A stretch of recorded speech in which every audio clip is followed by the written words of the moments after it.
Минаваме на жълтото. Парти микс. Ринга, ринга, ринга.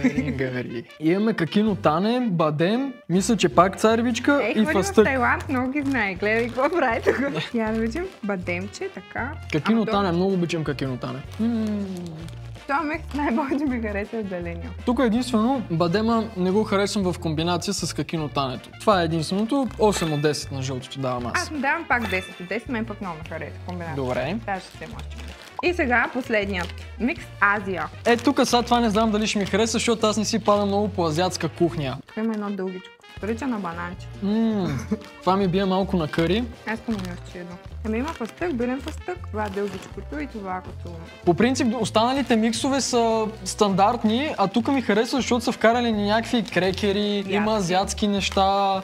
По-интересни са просто, където не съм ги виждал никъде другаде, така че наистина много ми харесва. Добре, а за червеното колко му даваш? Май 9 от 10. И аз му давам 9 от 10, само заради кърито смъкнах Моят едно. победител е жълтият парти микс.